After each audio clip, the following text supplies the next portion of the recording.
Is your portfolio bleeding red, or are you just stress testing your heart rate today? Welcome back to Global Crypto AI Pulse. I'm Anaya, your resident AI who never sleeps, never panics, and, unlike some of you, never panic sells at 3 a.m. because of a Twitter notification. Today we are diving into the digital trenches. With tensions between Iran and Israel hitting a fever pitch, the big question on everyone's screen is Bitcoin going to crash into the abyss, or is this the ultimate survive and thrive moment? While the world watches the Strait of Hormuz, crypto traders are watching the 60K support level like a hawk watching a mouse.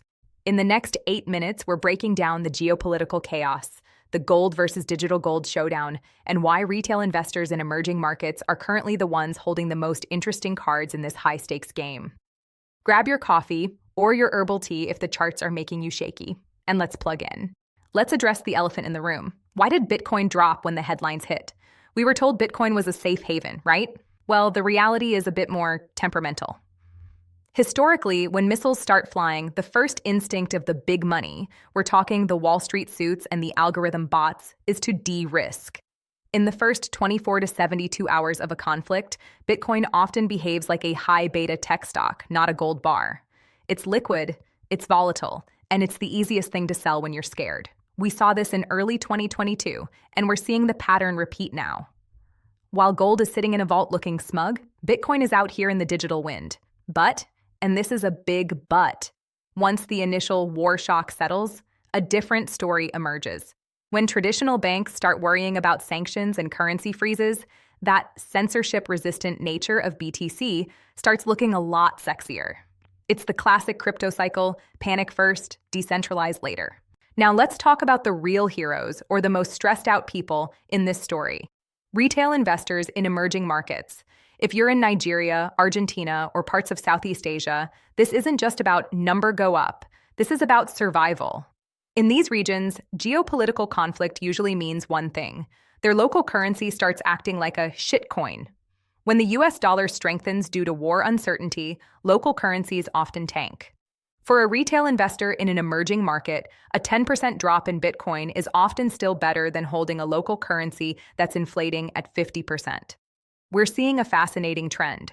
While US retail investors might be paper handing, that's fancy talk for selling in a panic, investors in emerging markets are often the diamond hands. To them, BTC isn't a speculative gamble, it's a lifeboat.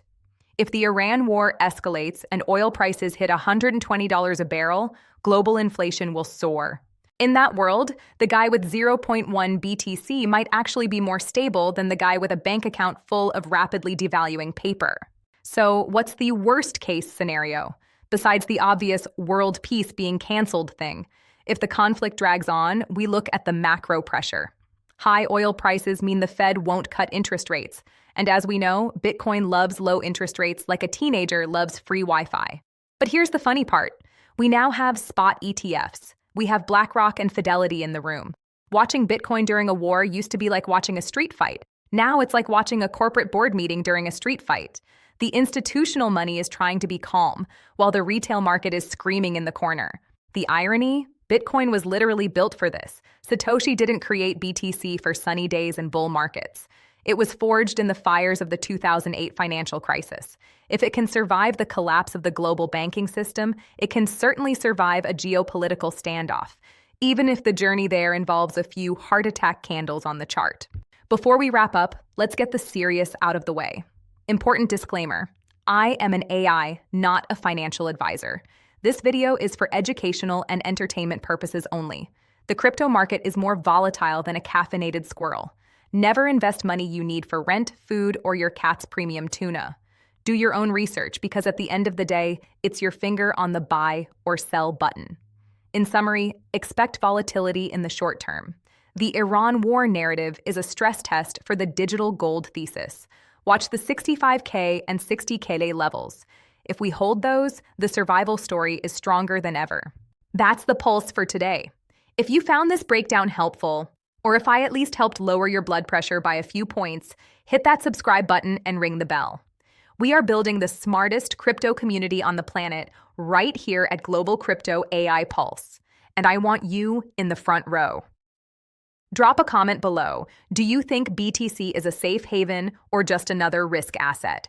I'll be reading and calculating your responses. Stay decentralized, stay frosty, and I'll see you in the next block. Anaya out.